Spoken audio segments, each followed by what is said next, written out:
विज्ञान की दुहाई देकर दुनिया में जो लोग ईश्वर के अस्तित्व को नकारते हैं, असल में उनसे बड़ा तर्कहीन और विज्ञान विरोधी दुनिया में और कोई नहीं। खैर आइए ऐसे ही नास्तिक सोच के लोगों से कुछ सवाल है कि अगर ईश्वर नहीं है तो सूर्य, चंद्रमा, पृथ्वी और अन्य खगोलीय पिंडों को किसने बनाया? अच्छा बनाया तो बनाया, लेकिन फिर इतने बड़े बड़े पिंडों को इतना व्यवस्थित क्रम में किसने किया कि सब एक दूसरे के चारों ओर इतने व्यवस्थित ढंग से परिक्रमा कर रहे हैं? सूर्य में जो करोड़ों वर्षों का ईंधन है ऊर्जा पैदा करने के लिए, वो सूर्य में किसने लगाया? क्योंकि एक छोटी सी गाड़ी को चलाने के लिए भी बार बार ईंधन डालना पड़ता है, तो सूर्य तो इतना विशाल है। पृथ्वी को सूर्य के गोल्डीलॉक्स जोन में किसने रखा? क्योंकि थोड़ा दूर होने पर पृथ्वी पर सब कुछ जमने लगता और सूर्य के थोड़ा पास करने पर सब कुछ पिघलने लगता। तो फिर वो कौन है जिसने ये सोचा कि पृथ्वी को सूर्य से इतनी दूर रखने पर ही पृथ्वी पर सब कुछ ठीक ठाक रहेगा? वायुमंडल में नमी की मात्रा एक निश्चित मात्रा से ज्यादा नहीं हो सकती। तो वो कौन है जिसने ये व्यवस्था की कि इतनी जलवाष्प होने पर ही पृथ्वी पर इससे जुड़े सब काम ठीक तरह से होंगे?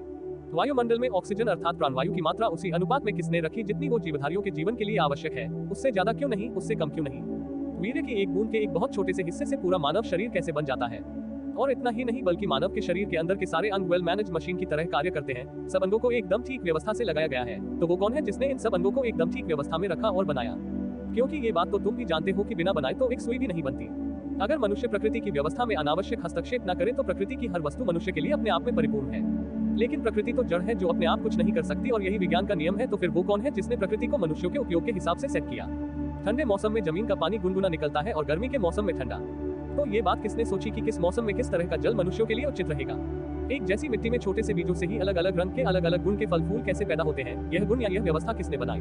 अगर इन सवालों का जवाब दुनिया भर के नास्तिक न दे पाए तो अपने मन को साफ करें और इस सच को स्वीकार करें कि दुनिया के लिए नास्तिकता असल में एक गलत राह है, और इस दुनिया में शांति तभी आ सकती है जब सब ईश्वर के प्रति आस्था रखकर उसकी भक्ति करते हुए जिए।